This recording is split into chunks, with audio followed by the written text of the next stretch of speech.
नमस्कार, capital TV का खास शो यूपी का दंगल देख रहे हैं आप। मैं हूं आपके साथ पूजा। उत्तर प्रदेश में चुनाव नजदीक है। चुनाव से पहले हर पार्टी एक्टिव मोड में है। वार पलटवार, कटाक्ष, आरोप प्रत्यारोपों का दौर भी जारी है।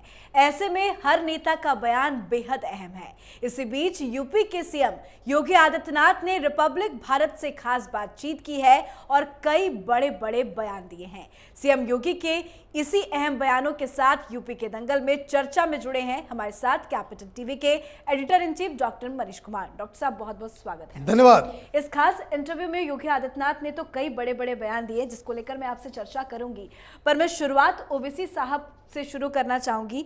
सीएम योगी आदित्यनाथ ने कहा है कि असदुद्दीन ओवैसी कांग्रेस, सपा और बसपा के एजेंट के रूप में काम कर रहे हैं।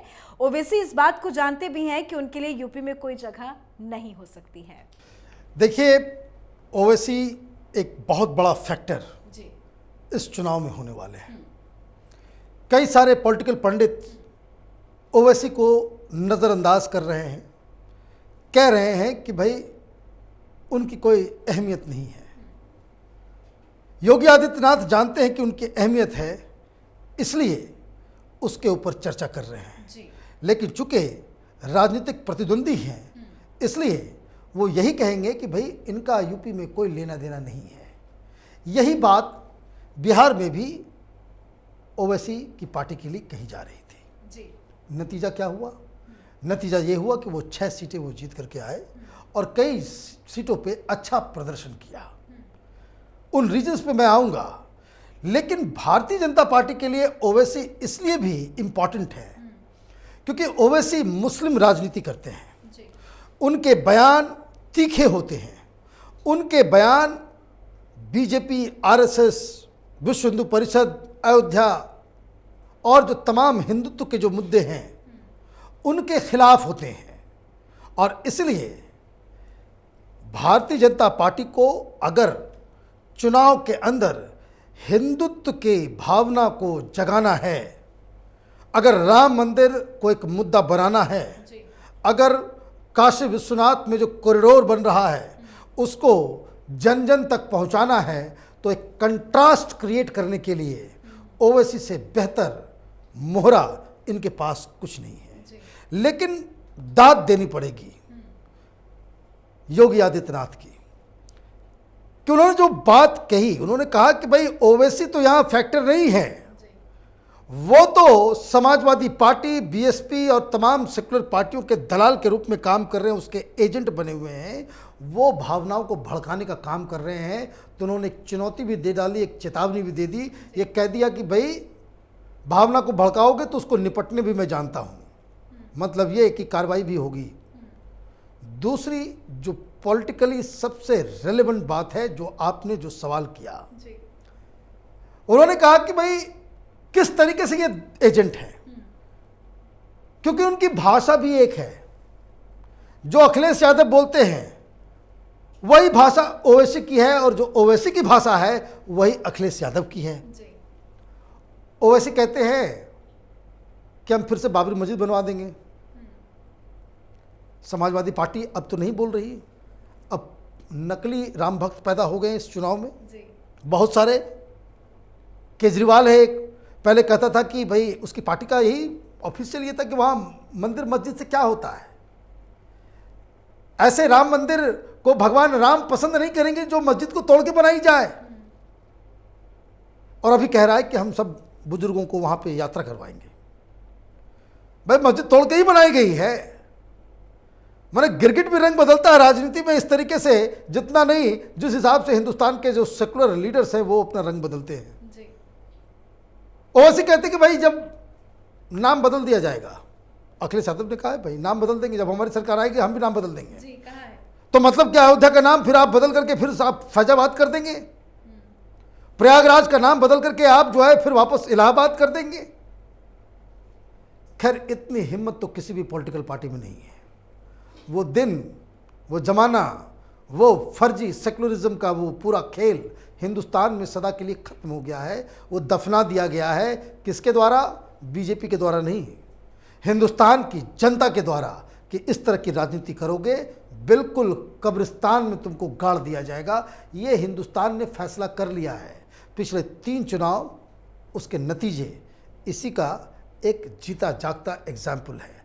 तो ओवैसी इम्पॉर्टेंट हैं, और ये इम्पॉर्टेंट इसलिए भी हैं कि जिन 100 के आसपास ऐसे कंस्टिट्यूंसी जहां 40% से ज़्यादा मुस्लिम वोटर्स हैं, उन जगहों पे ओवैसी की राजनीति चमकेगी, वोट भी मिलेगा, और कई सारे सीटों के ऊपर ओवैसी चुनाव भी जीतेंगे। बहुत सारे पॉलिटिकल पंडित इसे दरकिनार कर रहे हैं। कैपिटल टीवी के इस प्रोग्राम को आप याद रखिएगा जब चुनाव के नतीजे आएंगे। जी बिल्कुल, किसान आंदोलन का मुद्दा भी अहम है, उस पर भी उन्होंने बातचीत की है और कहा है कि आंदोलन करने वाले में बहुत से लोग किसान हैं, उसका उन्हें संदेह है। योगेंद्र यादव समेत कुछ अन्य नेता कब से किसान हो गए उन्हें नहीं पता। किसान आंदोलन में बैठे बहुत से लोग किसान नहीं है, उन्होंने बार बार ये बात कही है। देखिए, उन्होंने एकदम पते की बात की है कि ये किसान नहीं, ये पॉलिटिकल पार्टीज के दलाल हैं, एजेंट्स हैं। लेकिन एक और अहम बात जिसको समझना जरूरी है, और कितनी बड़ी बात है वो, उन्होंने राकेश टिकैत के पूरे परिवार को ही आड़े हाथ ले लिया। उन्होंने क्या कहा? उन्होंने कहा कि जब ये तीनों बिल आया था तो टिकैत और उसके परिवार के लोग लखनऊ आए थे योगी आदित्यनाथ से मिलने, और जब मिले थे तो बहुत बधाई दे रहे थे। और उन्होंने कहा था, राकेश टिकैत ने, कि मेरे पिताजी जो ओरिजिनल टिकैत, वो बाकायदा यही मांग कर रहे थे। बहुत विलंब हुआ, लेकिन अब मेरे पिताजी की मांगों को जो है पूरा किया गया है, इसके लिए धन्यवाद।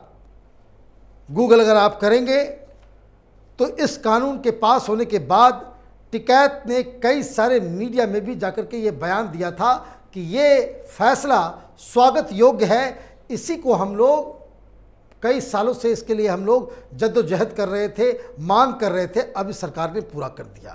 अब पूरा होने के बाद अब यही राजनीति चल रही है। योगी आदित्यनाथ ने सही सवाल किया है, ये योगेंद्र यादव कब से किसान बन गए? और फर्जीवाड़ा देखिए एक और, अभी लखीमपुर गए थे वो। लखीमपुर किस लिए गए थे?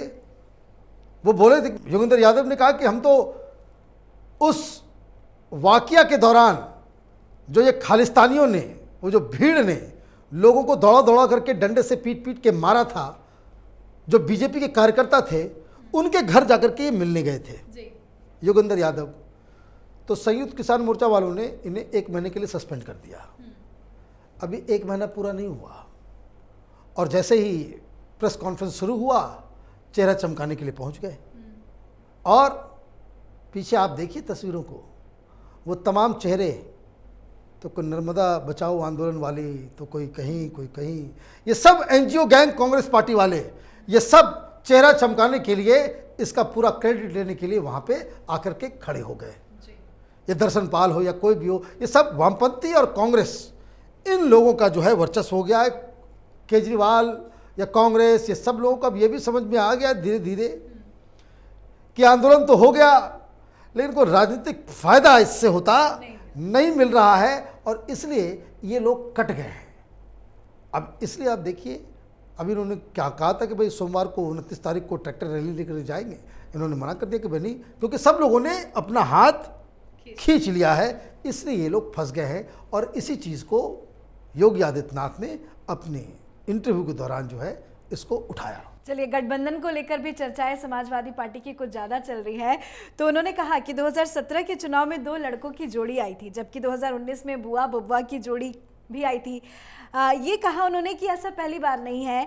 2019 में इससे भी बड़ा गठबंधन हुआ था। सीएम योगी ने आगे कहा कि जिस तरह से 2014, 17, 19 में ये लोग गठबंधन करने के बाद भी हारे, तो नतीजा भी 2022 में वही होगा। अभी तो देखिए, मैं तो बस काउंट कर रहा था जी।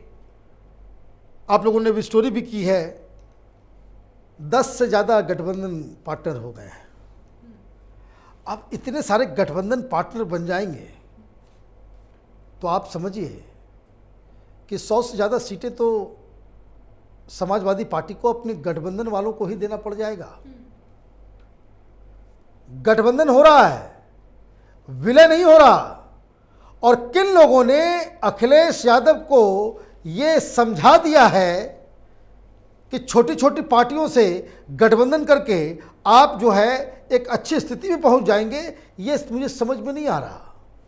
आप प्रचार करोगे चुनाव चिन्ह साइकिल का, 100 के आसपास अगर आप छोटी छोटी पार्टियों को दे दोगे तो कहीं झोपड़ी होगा, कहीं उगता हुआ सूरज होगा, कहीं नाव होगा, कहीं डब्बा होगा, कहीं गुलाब का फूल होगा। ये अलग अलग सिंबल्स के ऊपर लड़ेंगे और इन 100 से ज़्यादा सीटों के ऊपर साइकिल का नाम लेने वाला कोई नहीं होगा। और सबसे बड़ा रिस्क ये कि चाहे वो छोटी पार्टी हो, चाहे वो बड़ी पार्टी हो, चुनाव जीतने के बाद उनके एमएलए अखिलेश यादव के साथ रहेंगे या पूरी की पूरी पार्टी भारतीय जनता पार्टी में चली जाएगी, इसकी गारंटी अखिलेश यादव को कोई नहीं दे सकता। इसकी गारंटी वो पार्टी के लीडर भी नहीं दे सकते हैं जो इस वक्त समाजवादी पार्टी के साथ अलायंस में है। क्योंकि क्या रिजल्ट के बाद जो दिशा और दिशा बनेगी वो तय करेगा कि ये सब, क्योंकि ये छोटी छोटी पार्टियों वाले जो है वो सब घाघ होते हैं जी।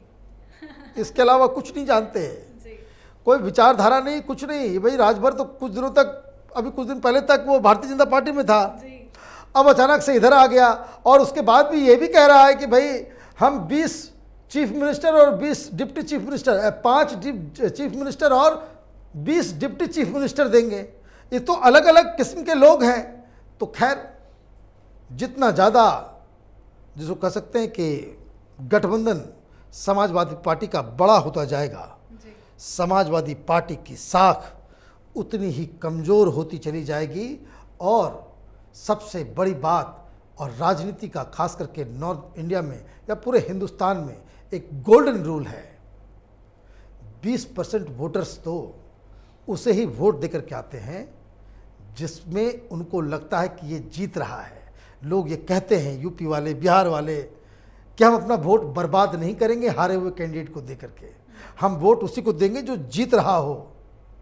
100 से ज़्यादा सीटों के ऊपर साइकिल ही नज़र नहीं, तो इस पार्टी का क्या हश्र होगा, ये अखिलेश यादव को समझना चाहिए। जी, सपा सरकार को आज योगी आदित्यनाथ ने जमकर घेरा है। कुछ ऐसे दंगे हुए जिसे भुलाया नहीं जा सकता, उसका भी जिक्र उन्होंने कहा कि 2017 से पहले पश्चिमी यूपी में हर तीसरे चौथे दिन दंगे होते थे। उनकी सरकार में 300 से ज्यादा दंगे हुए। मुजफ्फरनगर की बात उन्होंने की, कोसीकला की और ऐसे कई दंगे हुए जिसे कभी भुलाया नहीं जा सकता। वो कह रहे हैं कि अखिलेश को उसके लिए माफी मांगनी चाहिए। इसमें कोई शक नहीं कि उत्तर प्रदेश में जितनी भी अब तक की सरकार हुई है उसमें सबसे ज़्यादा दंगे अखिलेश यादव के रिजीम में हुआ। और उसमें जो सबसे ज़्यादा इसको कहते हैं कि हैरत अंगेज बात है कि पुलिस प्रशासन, उन्होंने हिंदुओं के खिलाफ ही सारा काम किया। इस बात को जो लोग उस इलाकों में रहते हैं वो अच्छी तरह से भली भांति जानते हैं कि जब अखिलेश यादव की सरकार थी उस समय जब दंगे होते थे तो कुछ दंगों को छोड़ के पुलिस ने हमेशा हिंदुओं को ही टारगेट किया। इसलिए योगी आदित्यनाथ उन दंगों का जिक्र कर रहे हैं। उन जगहों पे जब रैलियां होंगी उस पुराने घाव को फिर से कुरेदा जाएगा। ये बताया जाएगा कि किस हिसाब से समाजवादी पार्टी की सरकार के दौरान कुछ समुदाय को फ्री रोल यहाँ पे दे दिया गया था कि बिल्कुल आप फ्री होकर के आपको जो काम करना है करें। और जिसके खिलाफ जिन बड़े बड़े जो कहते हैं डॉन माफिया, तो उनके खिलाफ योगी सरकार ने जो एक्शन लिया है उसका भी इस्तेमाल चुनाव में किया जाएगा। इसलिए ये मुद्दे उठाए जा रहे हैं। जी, अखिलेश के 2022 चुनाव के नारे को लेकर भी योगी आदित्यनाथ ने कटाक्ष किया है। कहा है कि अखिलेश यादव के साथ माफिया, उपद्रवी और गुंडे आ रहे हैं।